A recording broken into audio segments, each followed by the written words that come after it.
Minha alma encontrou finalmente onde pousar. Tendo deixado os espaços agitados pelo vendaval da descrença, da dúvida, do ceticismo, que devasta, que esteriliza, que calcina, se assim me posso exprimir, recordando as torturas de quem sente a necessidade de crer, mas não encontra onde assentar sua crença. E não encontrava onde assentar minha crença, porque o ensino de Jesus, que uma força intrínseca, uma disposição psíquica me levaram a procurar, como um nauta perdido na vastidão dos mares, procura o norte.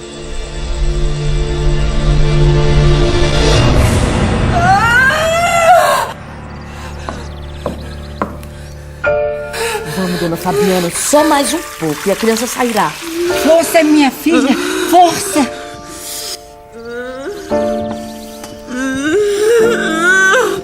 Agora, só mais um pouco, a senhora está conseguindo.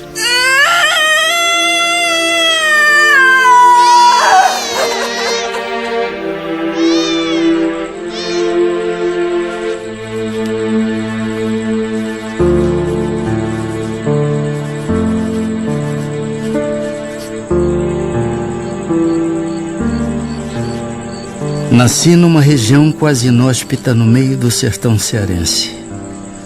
Um lugar onde a barbárie dos antigos conquistadores tornou-lo conhecido por Riacho do Sangue.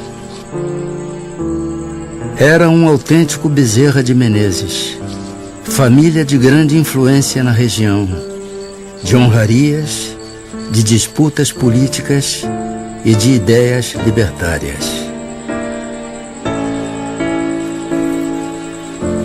Era filho de Antônio Bezerra de Menezes, capitão das antigas milícias e tenente-coronel da Guarda Nacional. Salve, doutor Antônio Bezerra! Salve, seu Altino! O que traz a estas bandas? São mantimentos e muitas encomendas também. Viagem longa, né, seu Altino? E cansativa. É um salve de lascar. Ainda muito jovem, não entendia o respeito que meu pai causava nas pessoas. Não era incomum a visita de tropas procurando rancho nas paragens de meu pai. Era costume patriarcal dos sertanejos permitir ao viajante com cama e mesa e provisões para a viagem.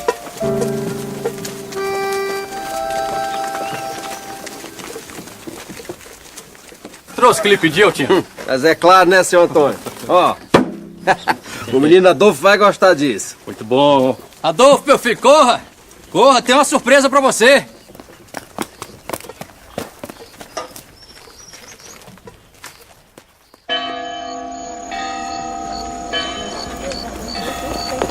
Nos sertões das províncias do norte, as festas tomavam a noite, principalmente quando as comemorações eram em dias santificados.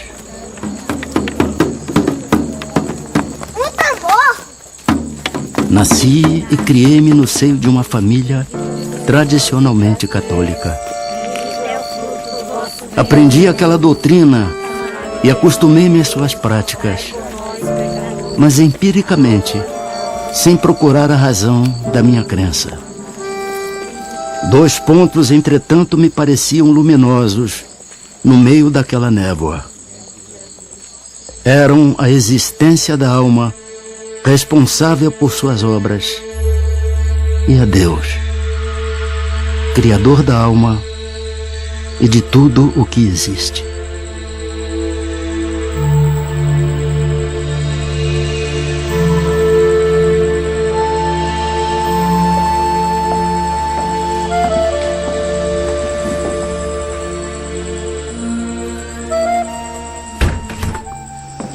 Doutor Leopoldino, o senhor sabe quanta alegria o senhor traz para essa casa com a sua visita e de sua esposa.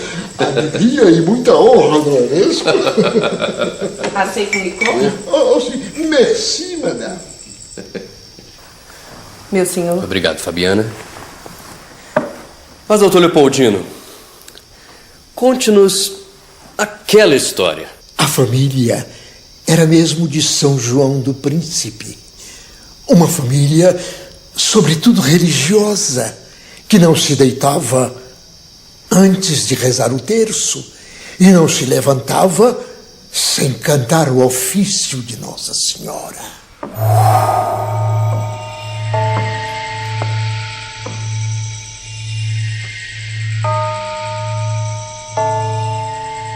Onde está Hermínia? Espere, meu pai. Vou chamá-la.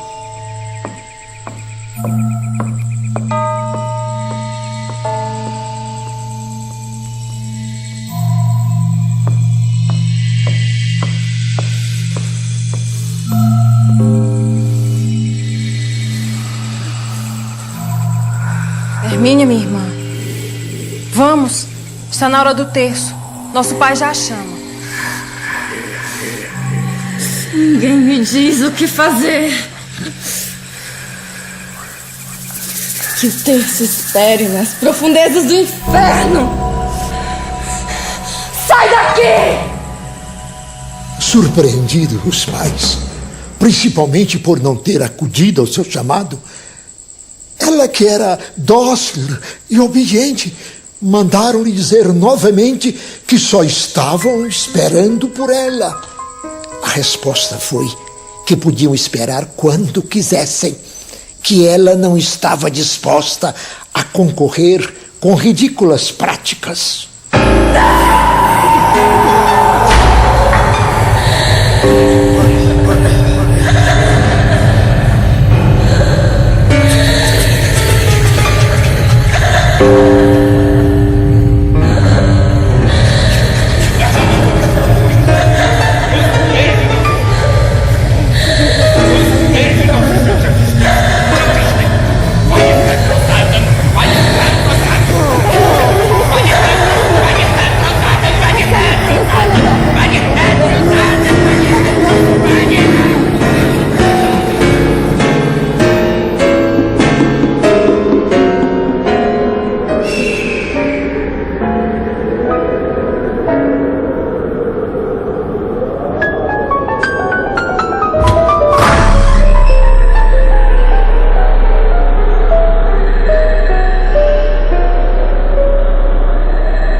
Quando voltou a si, estava livre do demônio.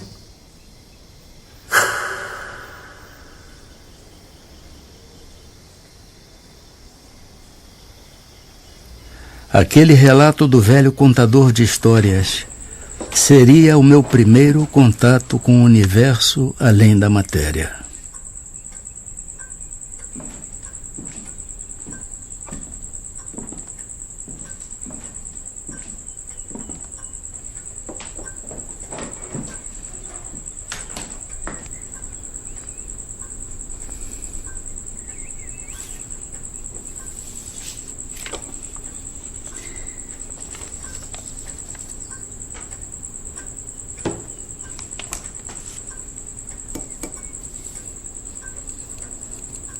Por infortúnios e motivos políticos, tivemos que deixar o Riacho do Sangue em fuga.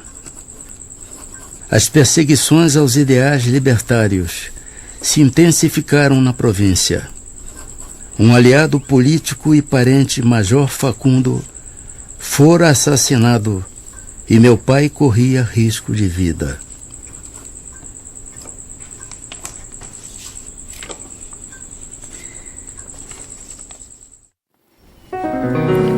sabe o significado dessa frase? Não. Medici sarat natura curat. O médico trata, a natureza cura. Vamos repetir. Medici sarat natura curat. Agora a frase toda. Medici sarat natura curat. Ficamos 7 anos em Martins, o suficiente para aprender latim na escola da latinidade e substituir alguns mestres em suas lições diárias.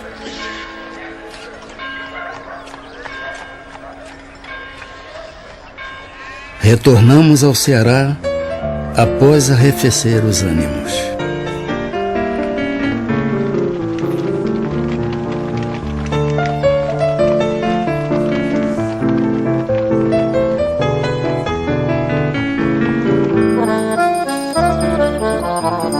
Quando estava finalizando meus estudos no liceu, meu pai ofereceu uma ceia aos amigos, o que era bastante comum. Mas aquela tinha um sabor diferente. Senhores, meu filho em breve irá deixar-nos para concluir os seus estudos superiores no Rio de Janeiro.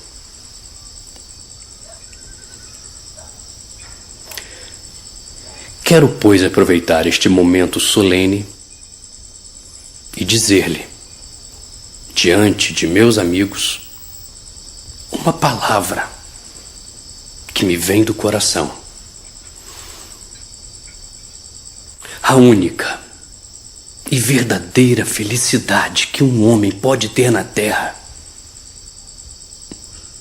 é a que oferece o estudo, o lar, a família, os filhos.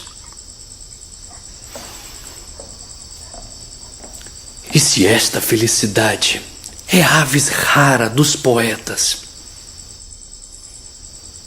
meu filho irá encontrá-la em seu caminho. E peço-lhe, em meu nome e de sua mãe, que a acolha e não deixe escapar.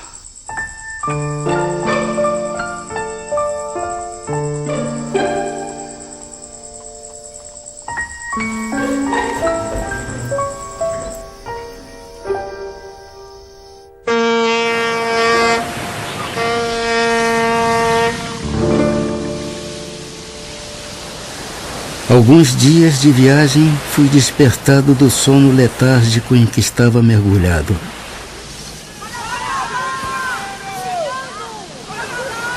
Nenhum perigo havia. Eram os passageiros que se acotovelavam para melhor verem o gigante de pedra que guarda a entrada da primeira baía do mundo.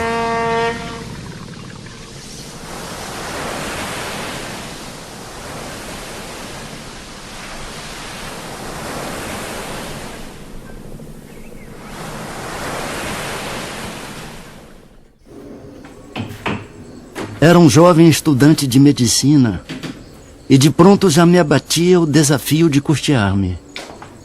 Se não bastasse a falta de trato dos colegas, me era preocupante a dívida da pequena pensão e a manutenção de meus estudos.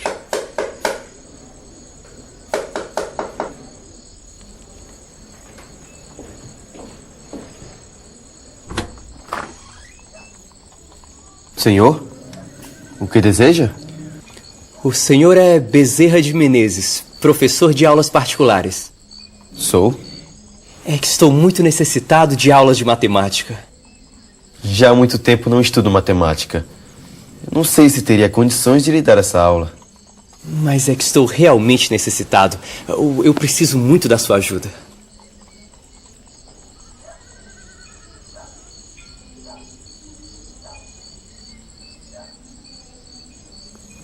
Está bem. Mas eu preciso de um tempo. Uma semana, talvez. Para que possa estudar. Preparar-me para dar essa aula. Acordado, acordado. Aqui está o seu pagamento. Por favor, não. Pague-me só depois.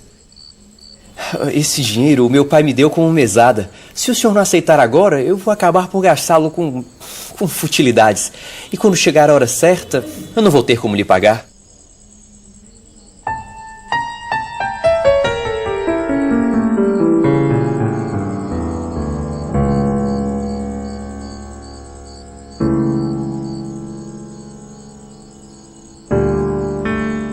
Está bem. Muito obrigado. Aquele dinheiro era suficiente às necessidades mais urgentes. Mas o aluno nunca aparecera a uma única lição.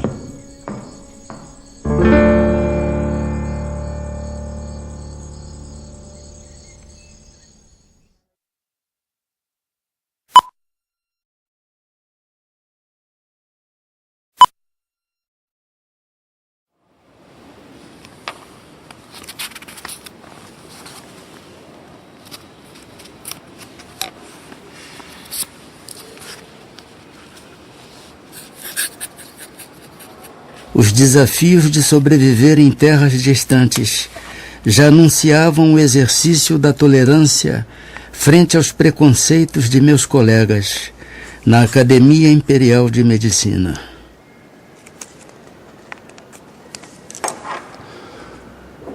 Do tupi, maracuia.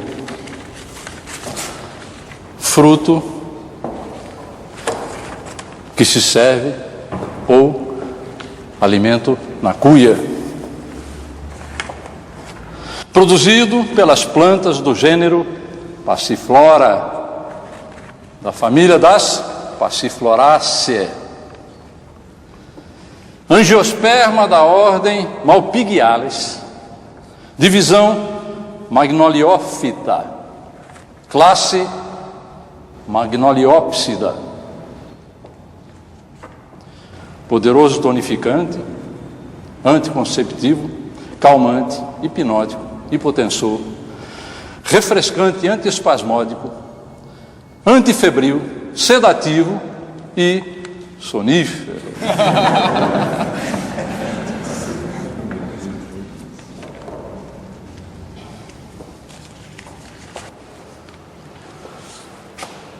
Meu jovem Adolfo, o senhor tem certeza de que a autoria desse documento lhe pertence? Certamente, professor. Então, diante de tão magnífico trabalho, o senhor não refutaria um exame oral? Dê certo que não, professor.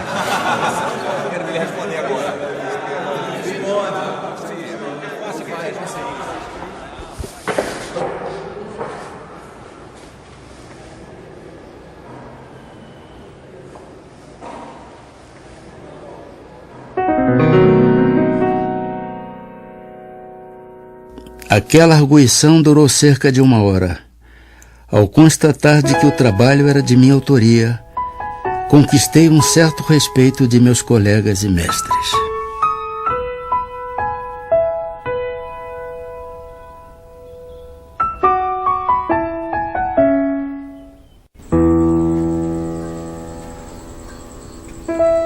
Tive a conclusão de meus estudos com uma tese sobre cancro, onde a defendi na presença do imperador.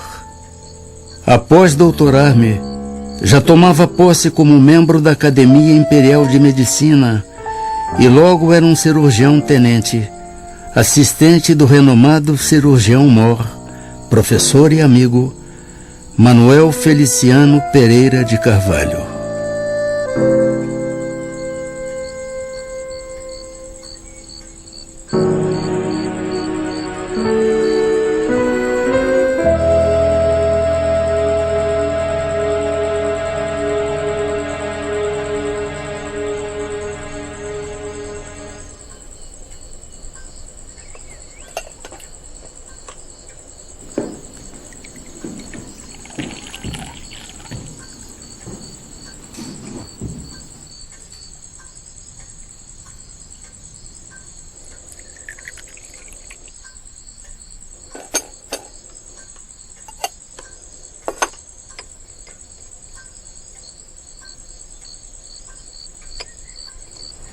Maria Cândida.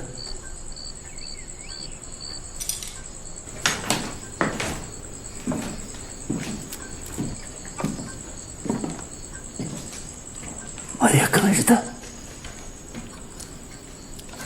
Creio, Adolfo, que devas aceitar o convite à vida pública. Não temas em trabalhar pelas causas nobres e humanitárias. Serás um excelente deputado-geral.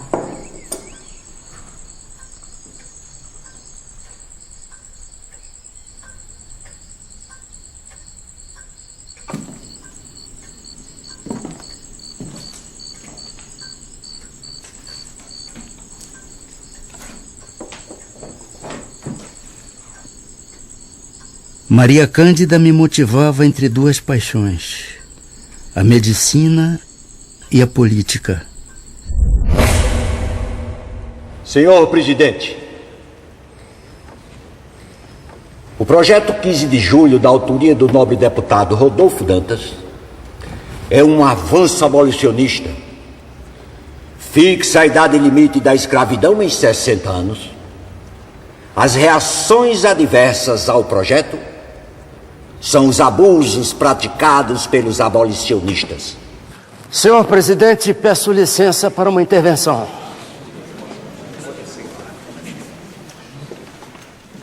Vossa Excelência sabe perfeitamente que o movimento que levava de forma acelerada a efetivar-se a abolição neste país foi bruscamente interrompido pelo projeto do dia 15 de julho. Não em Campos. Eu tenho a impressão que o nobre deputado pelo 6º Distrito veio a esta tribuna mais como representante de sua localidade do que mesmo para refutar as minhas proposições, que representam a mais pura verdade. Os fazendeiros de Campos, e eu dou testemunho, querem, como disse o nobre deputado, desenvolver as suas indústrias. Mas tem-se visto homens cultos, de elevada posição social mesmo, desconhecerem os princípios mais humanitários. E os abolicionistas querem e devem conter os desmandos destes homens, mas o fazem dentro dos princípios e dos limites determinados pelas leis deste país. Esses homens, senhor presidente, são capazes de cometer as maiores barbaridades contra escravos que são seus semelhantes. E o nobre deputado aqui disse e aqui qualificou que esses atos não passam de abusos de abolicionistas. Mas um abuso não justifica outro. Punam-se ambos. Me perdoe, nobre deputado, mas o que se vê é que esses bárbaros que se viciam, eu diria mesmo com furor ferino, os seus escravos, os seus irmãos, os seus semelhantes, até hoje não foram condenados pela lei. Vossa Excelência, pode apontar-me um fato de um abolicionista processado por violência contra a propriedade servil ser condenado? Não vai encontrar nenhum. Realmente, nobre deputado, eu não apresento um só, porque já que os senhores que torturam, barbarizam, se viciam os escravos que são seus semelhantes e não sofrem qualquer tipo de repressão, por que os abolicionistas deveriam ser punidos por salvarem vidas?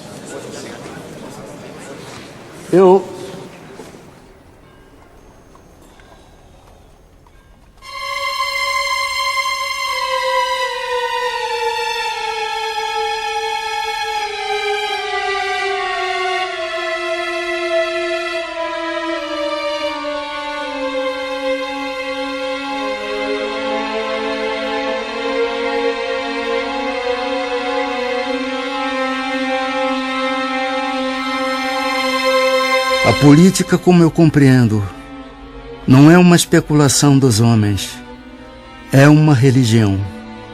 A religião da pátria, tão sagrada e obrigatória como o culto das verdades eternas que constitui a religião de Deus.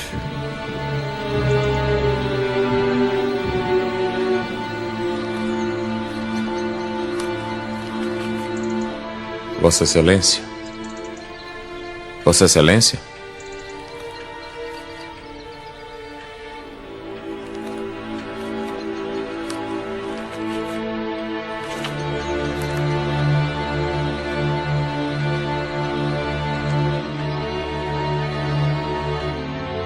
Descrença, corrupção e incredulidade.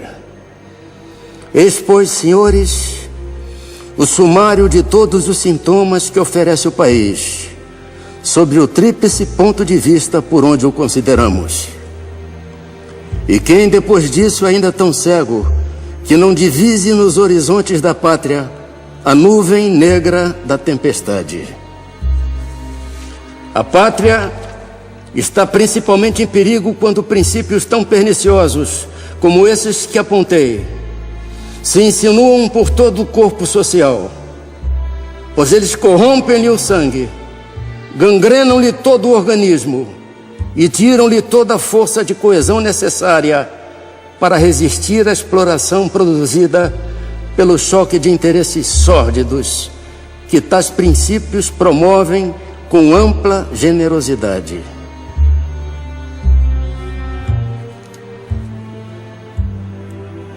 Senhores, a sociedade brasileira está gravemente enferma. As extremidades estão frias e o coração não tarda.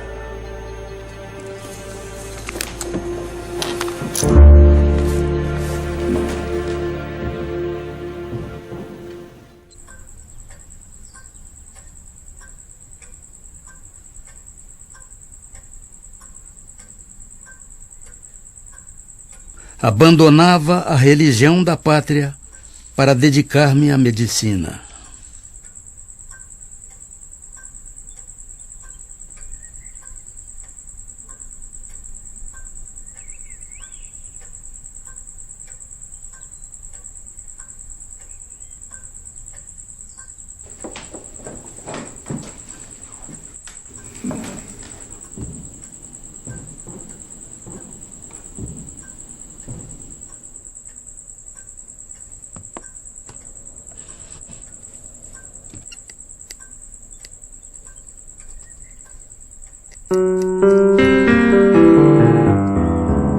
O amor, meu amigo, o amor é uma chispa da luz eterna que penetra nossa alma e nela grava o cunho das coisas imperecíveis. Pode o que amou não ter possuído a pessoa amada e por exigência da natureza afeiçoar-se a outra. Amor, porém, nunca mais sentirá. Se de fato amou da primeira vez, se não tomou por amor um sentimento transitório.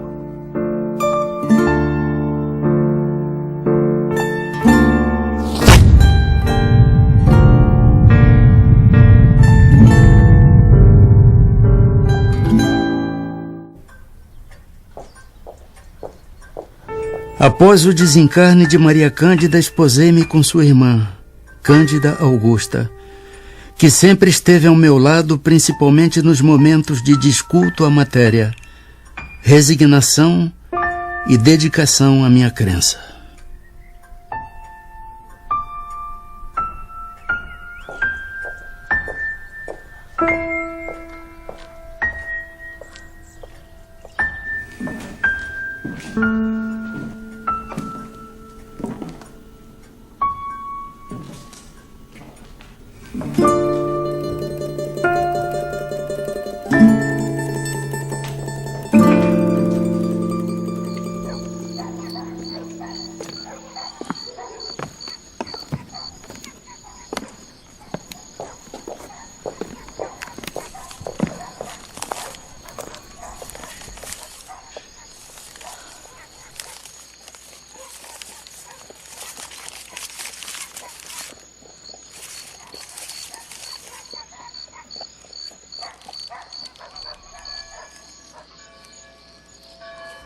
Era um presente de um colega.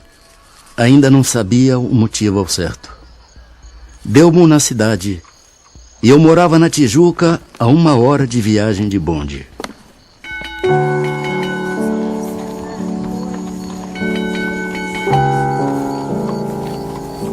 Não tendo distração para a longa e cansativa viagem, disse comigo: ora Deus, não hei de ir para o inferno por ler isto.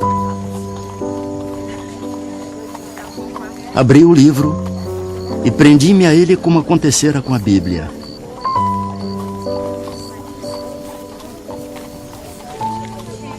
Lia, mas não encontrava nada que fosse novo para o meu espírito. E, entretanto, tudo aquilo era novo para mim.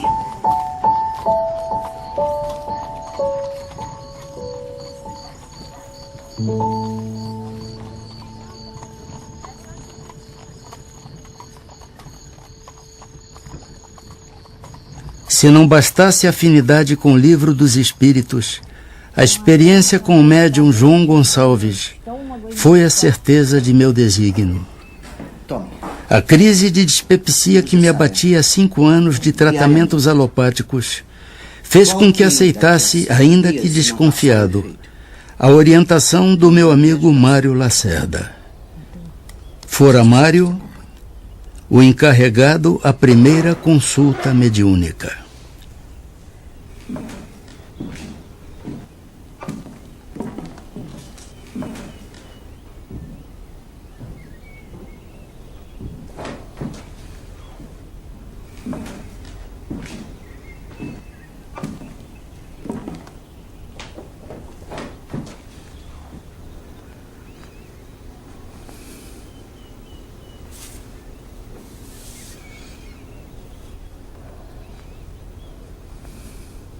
O que lhe traz aqui, filho? Um amigo que sofre de uma enfermidade e, pelo que vejo... O seu amigo médico sofre de náuseas,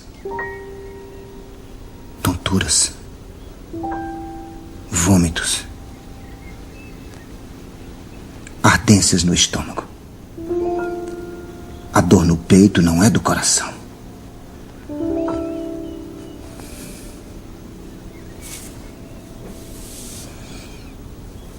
Entregue este remédio. Peça-lhe para diluí-lo em água.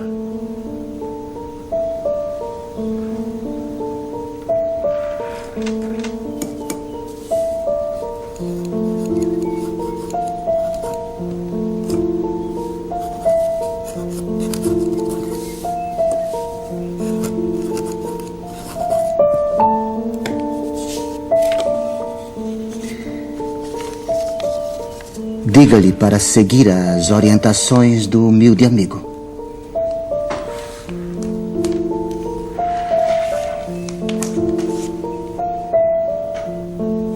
Nada me impressionou ver um homem sem conhecimentos científicos e até sem instrução regular discorrer com proficiência anatômica e fisiológica sem claudicar, como bem poucos médicos o podem fazer.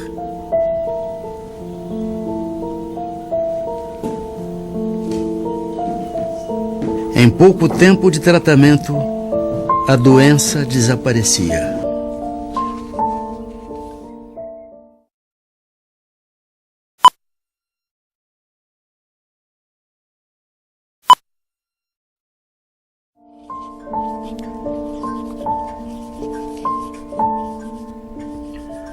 Recordo-me o que seria um dia decisivo.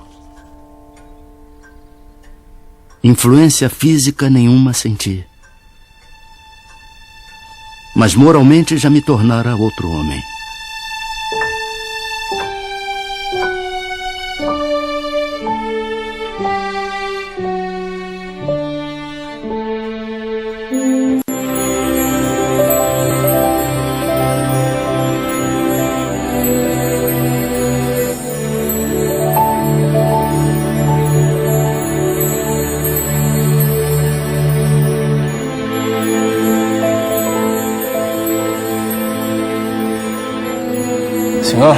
salão da guarda velha já está pronto. Os assentos estão todos ocupados. Os convidados o esperam. Por favor, me acompanhe.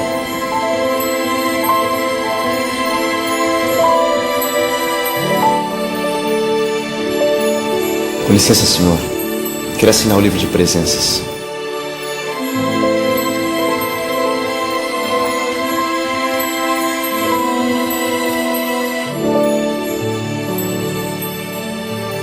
Que os bons espíritos o acompanhem, Senhor.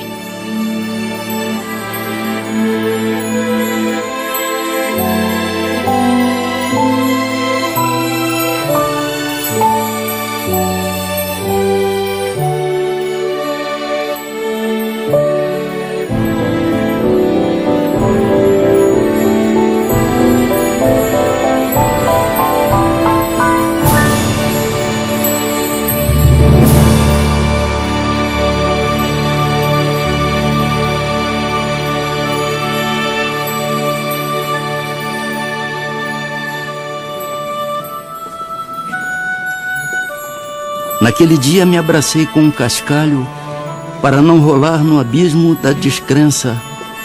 E como aquela mão me impeliu para ele, quebrou a meus olhos e me fez patente o brilhante nele contido.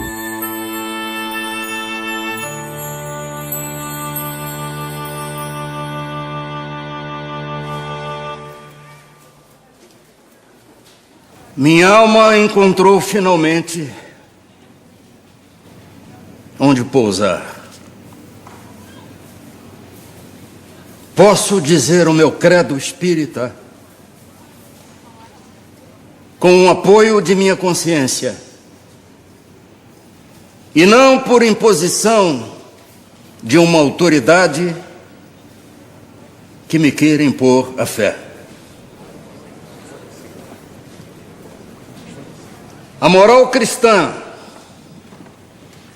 iluminada pelos inefáveis princípios do Espiritismo, não pode deixar de modificar para melhor aquele que a procura não por dever, mas por saber que nela encontrará a paz do espírito. Não sou, por minha fraqueza, capaz de analisar o que esta santa doutrina pode fazer pelo coração humano. Também não quero fazer qualquer julgamento para não incorrer no orgulho ou em falsa modéstia. Mas posso afirmar aos senhores que já compreendo os meus deveres para com Deus e os meus semelhantes de modo acentuadamente mais diverso do que antes de ser espírito. Por favor, senhor. Pois rogo um pouco mais de vossa atenção. Sei bem que já vos tomei vosso precioso tempo, além do necessário. Mas ao longo da minha vida ouço dizer que fora da igreja não há salvação, fora da verdade não há salvação, mas eu pergunto aos senhores e senhoras, o que é a verdade? Pôncio Pilatos indagou a Jesus, diga, rei dos judeus, o que é a verdade? E o mestre, humilde e silenciosamente, abaixou a cabeça. E o Espiritismo? O Espiritismo não pede, não afirma que fora do Espiritismo não há salvação. Ele diz humildemente que fora da caridade não há salvação. Obrigado. Bravo, bravíssimo! Muito bom!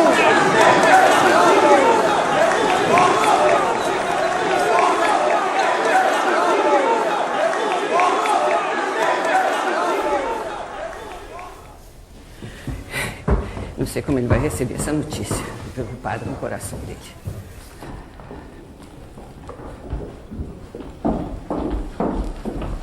Ah, Soares.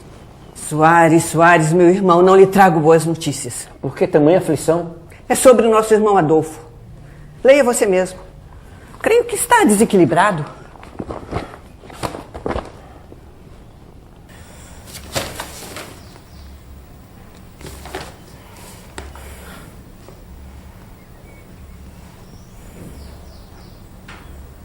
Está louco? Por que cometer tal pecado em público?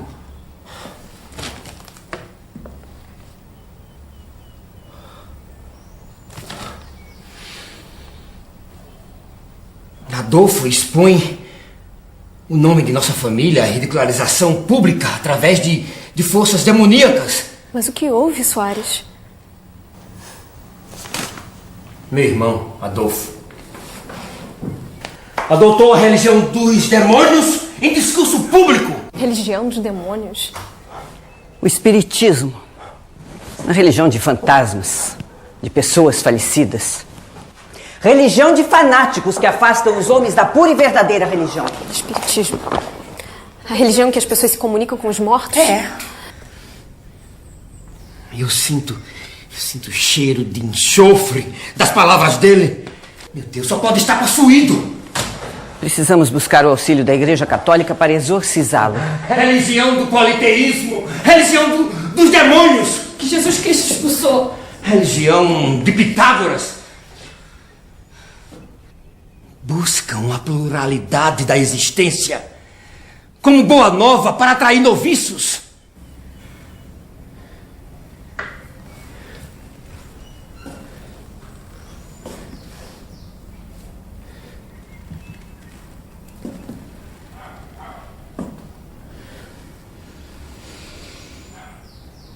Como tiveste coragem, meu querido irmão?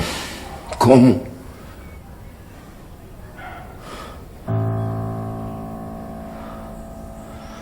Devo comunicá-lo o exprobo de nossa família. Não farás mais parte dela.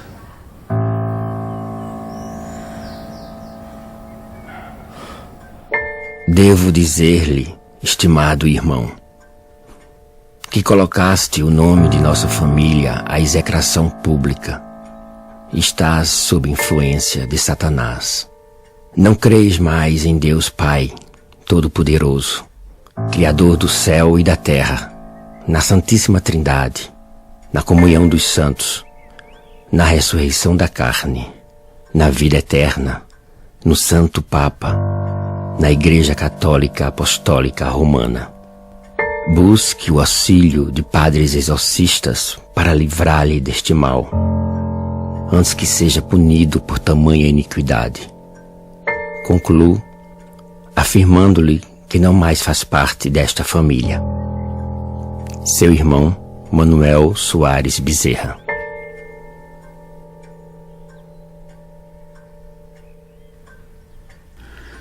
Dentre as reações adversas à minha escolha ao espiritismo, aquela me atingira profundamente a alma.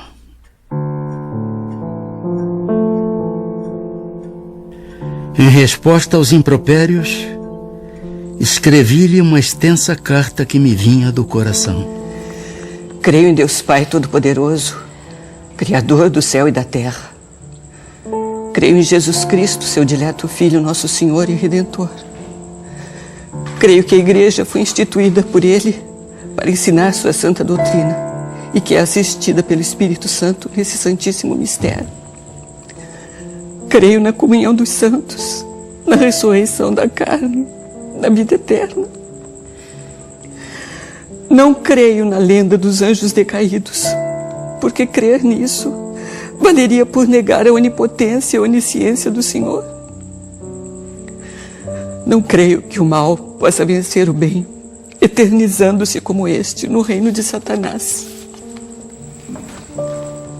Não creio que o espírito criado pelo Senhor possa fazer-lhe frente, resistir-lhe e destruir-lhe os planos, e nem que o Senhor permita isso, servindo-se do rebelde para castigar o rebelde. Porque nesse caso, Deus não criou o homem para o bem e para a felicidade. Não creio nas penas eternas, porque Deus é Pai. Não creio na infalibilidade do Papa, porque assim teríamos um Deus no céu e outro na terra. E a comunhão dos santos significa para mim a comunhão dos espíritos. Eis o meu credo e digo-lhe que tenho fé viva e esperançosa. Esperança firme de subir com ele à sociedade de Deus na eternidade. Pouco nos resta de vida, a mim e a você. Pouco nos falta para nos encontrarmos onde, livres da obsessão da carne, possamos conhecer se tem ou não razão. Paz e amor em Jesus Cristo, nosso Senhor. Seu irmão, Adolfo.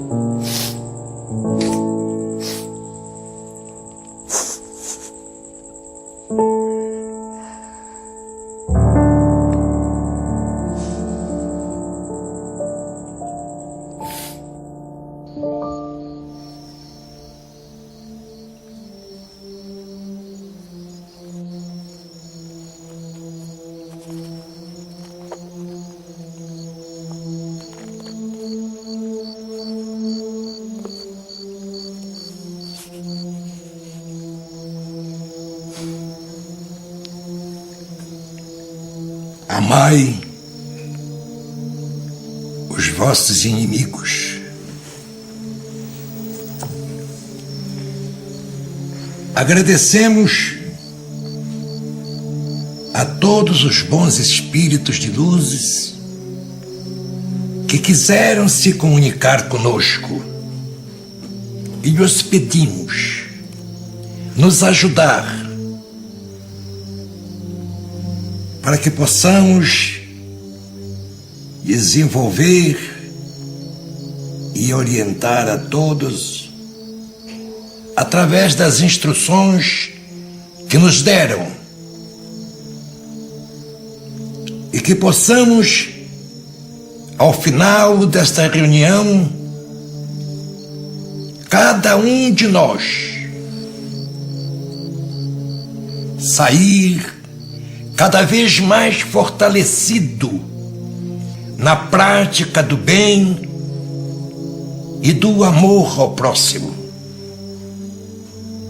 Desejamos também, ao mesmo tempo, que essas instruções sejam proveitosas para os espíritos sofredores, ignorantes, viciosos, que também pediram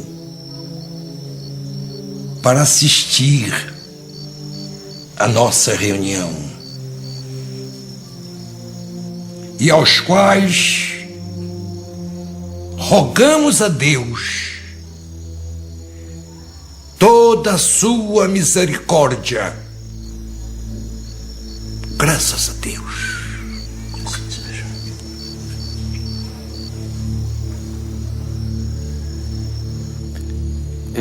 Peço licença para uma breve intervenção, se possível.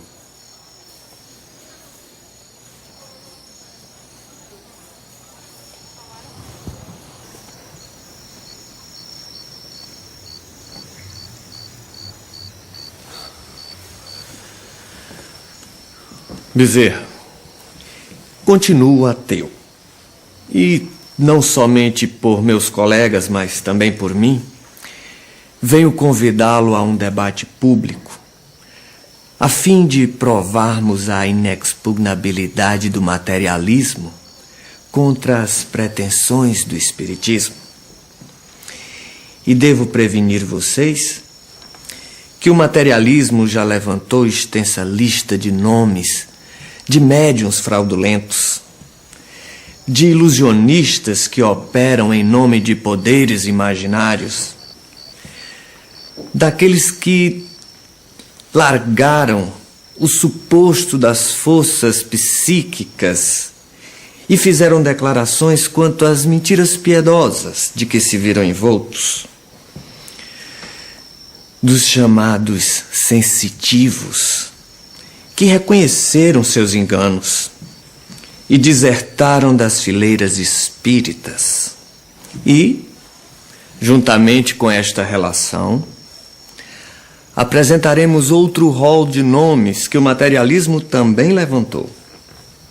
Nomes dos experimentadores que provaram a inexistência da comunicação com os mortos, de sábios que não puderam verificar as factícias ocorrências da mediunidade, de observadores desencantados de qualquer testemunho de sobrevivência, de estudiosos ludibriados por vasta súcia de espertalhões. Esperamos que você e os espíritos aceitem o repto.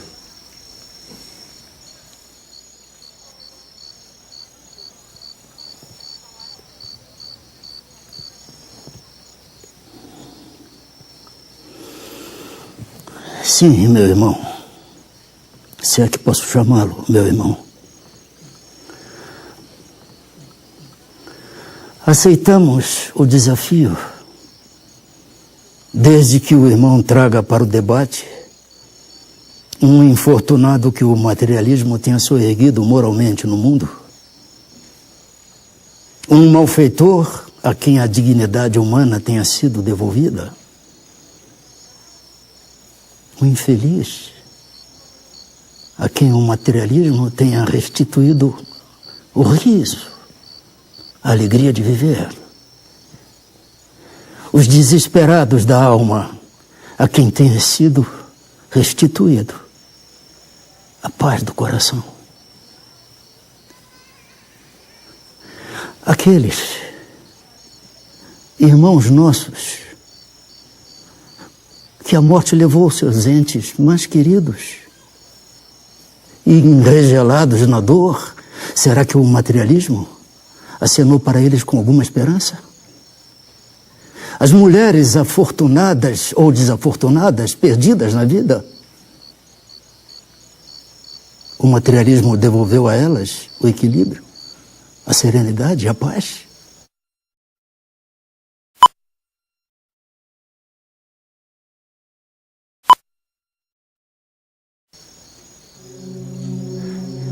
E aqueles que sem rumo, sem bússola na vida, que foram arrancados das portas do inferno pelo materialismo? Acontece isso, irmão. E aqueles nossos mais queridos irmãos, cuja morte arrebatou seus seres mais queridos, e que enregelados na dor, será que o materialismo acenou para eles com esperança? E as viúvas, órfãos, será que o materialismo apontou para eles a esperança também? Para que não desfalecessem de dor, de desespero ante as cinzas do túmulo? Aquele que não perdoa foi ensinado pelo materialismo a perdoar? E os nossos semelhantes, que vieram do berço cegos, mudos, paralíticos, deformados, será que o materialismo ensinou a eles a serenidade, a resignação, para que enfrentassem com paciência, com compreensão, com justiça, o quinhão de lágrimas que a eles a vida reservou? Ah, amigo, se você conhecesse a lei de causa e efeito, a lei de reencarnação, e eu lhe pergunto ainda, o suicida, aquele que tem essa ideia fixa na mente, o materialismo teria tirado de sua cabeça este ato que é considerado o crime mais afrontoso ao Criador?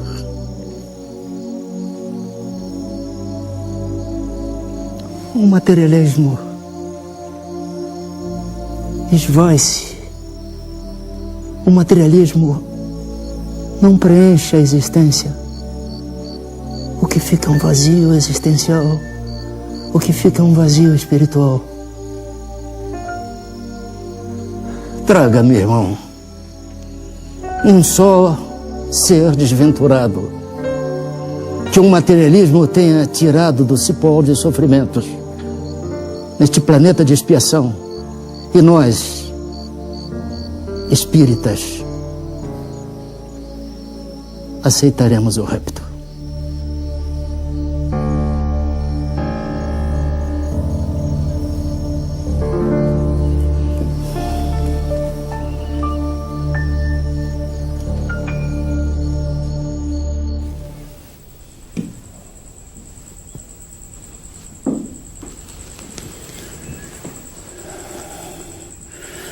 Há quanto tempo o Francisco está com febre?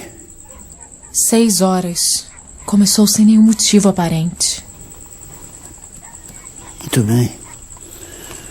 Eu vou preparar um banho. A febre vai ceder. Não. Fique com o Francisco. Eu atendo.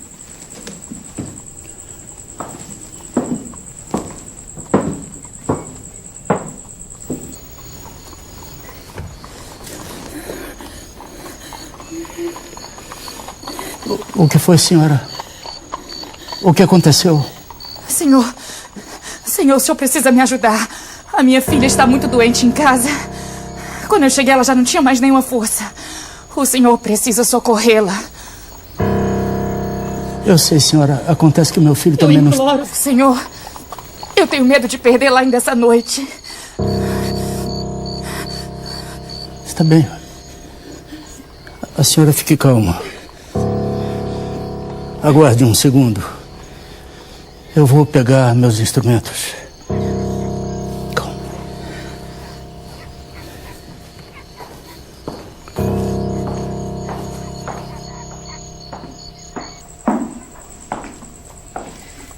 Quem era, Adolfo? Uma senhora aflita. A sua filha está muito doente e necessitando de cuidados urgentes. Fique com Francisco. Eu vou atendê-la. Não, filho.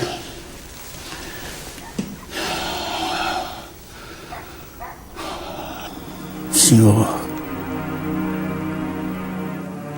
em vossas mãos, eu deixo meu filho. Que assim seja.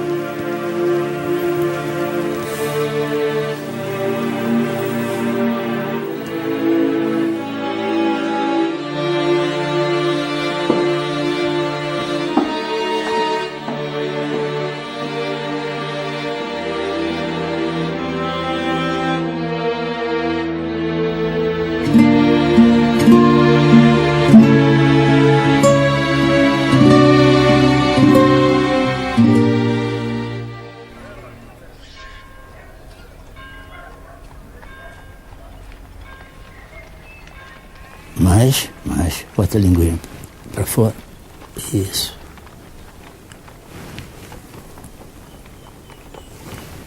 Está bom. Está bem. Pode vestir a criança, senhora.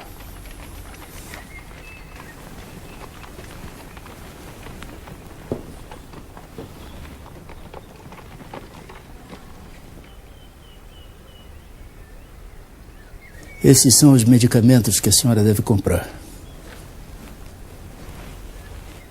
O que a sua filha apresenta tem cura.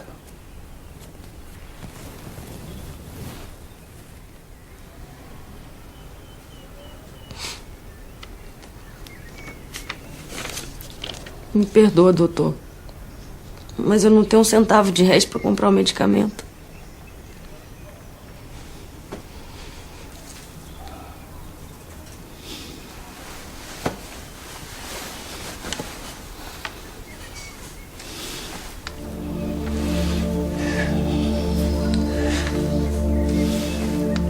Tome, senhora.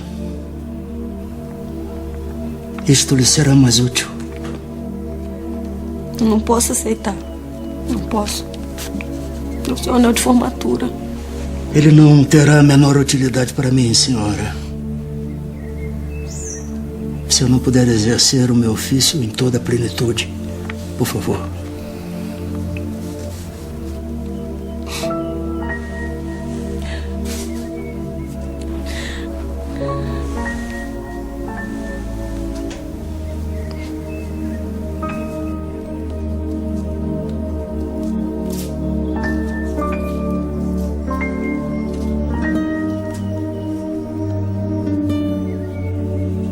O médico verdadeiro não tem o direito de acabar a refeição, de escolher a hora, de inquirir se é longe ou perto.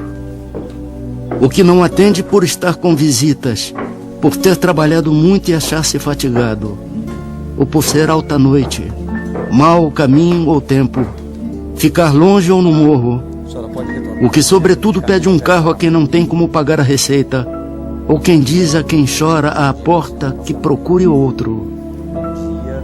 Esse não é médico. É negociante de medicina, que trabalha para recolher capital e juros dos gastos da formatura.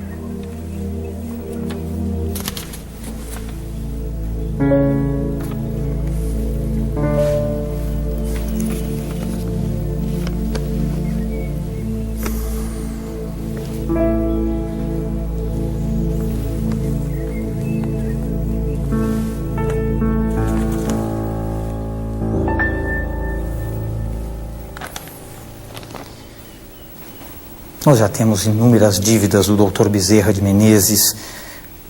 A senhora tem como pagar o medicamento?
Procurei sem descanso arrancar de mim os maus instintos naturais e substituí-los pelas virtudes cristãs. Tendo fé, tenho esperança. E quanto à caridade, procuro tê-la o mais que me é possível.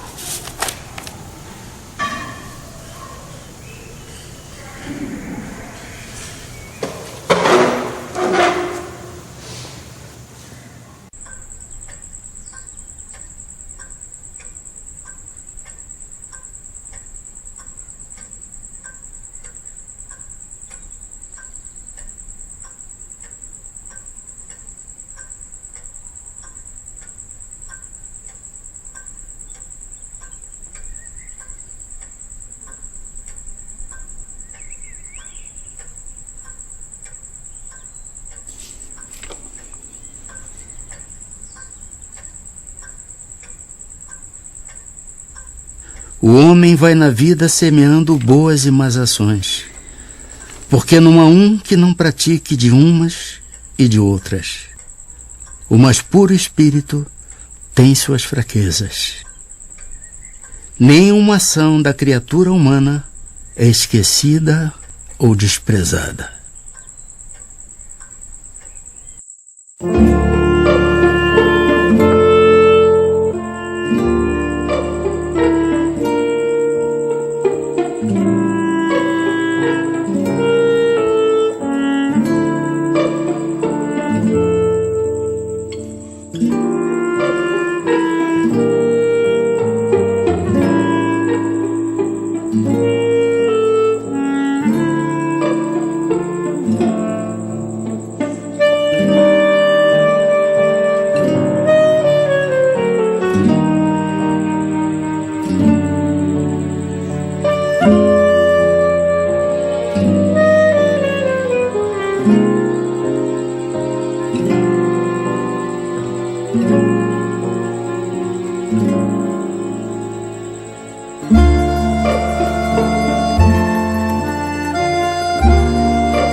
Amemo-nos uns aos outros, segundo a palavra do Mestre que nos reúne, sem desarmonia, sem discussões ruinosas, sem desinteligências destrutivas, sem perda de tempo nos comentários vagos e inoportunos, amparando-nos reciprocamente pelo trabalho, pela tolerância salvadora, pela fé viva e imperecível. Recordemos as palavras do Código Divino para vivê-las na acústica de nossa alma, seguindo o Senhor em sua exemplificação de sacrifício, de solidariedade e de amor. Eu sou o caminho, a verdade e a vida. Ninguém irá até o Pai, senão por mim.